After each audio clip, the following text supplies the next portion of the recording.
Here, leave a legacy, focusing on a more beautiful question.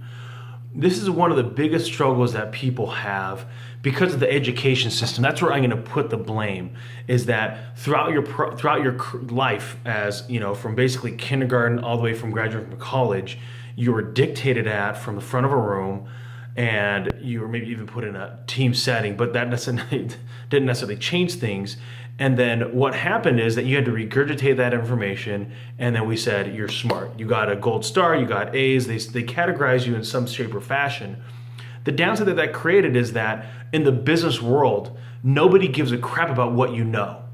There isn't some test at the end of the quarter saying, oh, but I knew all this information about GE Healthcare and where they're going to go as a business. Didn't really matter if your whole point was to sell them on the software you're trying to sell them. So that becomes one of the biggest things to be able to identify, is that when people get into an opportunity where now they're talking about, they're trying to convince the other person that they should be working with them either in an interview process or in some sort of sales capacity where you're saying, hey, I want you to use us as your vendor of choice. The problem that it creates is that you're doing it backwards based on what you went through. It starts with the question. If you're in sales, you know that your close is in the meetings and it's in the questions you're asking. What it comes down to is you need to be professionally inquisitive. You want to know exactly why they're doing what they're doing. You want to know where they're planning to go. And then you want to see, based on their answers, if you actually fit. And that's one of the biggest struggles of sales professionals, entrepreneurs, is they want to go into this regurgitation of how great they are. If you were to just shut up and listen, ask the right questions. So I want to identify the different types of questions that there are, because I think people really struggle with this. Number one, there's close-ended questions. That means a person's going to respond yes or no, or a one answer. So I say, how many light bulbs do you have in this facility? 25, right? And if you're trying to sell them on a light bulb that is, a package of 1,000, you have the wrong customer. You're in the wrong place. The next one is open-ended. So that typically starts with a who, a how, why, what. This one allows the person to speak. This one also allows you to use a pause in a very powerful way, to allow that other person to continue talking in this scenario might allow you to know exactly what their hot button is or why they would actually want to use you.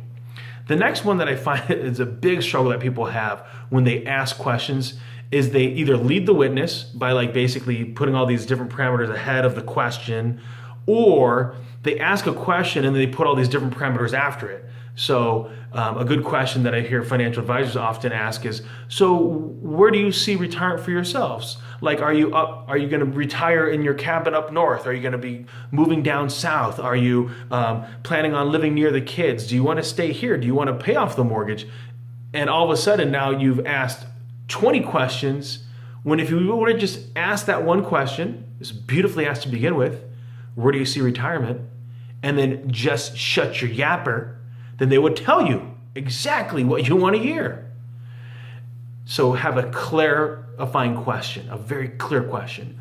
The next process is in asking beautiful questions is to listen, not waiting to talk. Nobody cares about your story. Nobody cares about who you know, especially if the whole meeting's meant to be about them and where they want to go and what they want to do. That is a big problem in asking questions, is not listening fully, because you're waiting to talk. You're already formulating what you're going to say in your mind. The last thing that I would say in asking a more beautiful question is that it's always going to occur. Your close literally happens the moment that you start asking really good questions. If you can identify their overall need, find a pain point, and identify that what you have as a solution can solve their needs, it comes across way better than you coming straight from the hip and then just blasting away. This is what I got. This is how good we are. You should use us. Boom, boom, boom, boom, boom. Nobody cares. So again, recap, a more beautiful question. You need to close-ended, Open-ended. Make it clear. Do not lead the witness. Listen. Don't just wait to talk. Really listen to what they're saying. Make sure that if you want a good close, ask really good questions. And just be professionally inquisitive. Really want to know why they're doing what they're doing and how they're doing it. And then you can see if you really have the solutions to solve their needs. Question that I have for the community is, what are some great questions that you're asking right now? Have a fantastic day.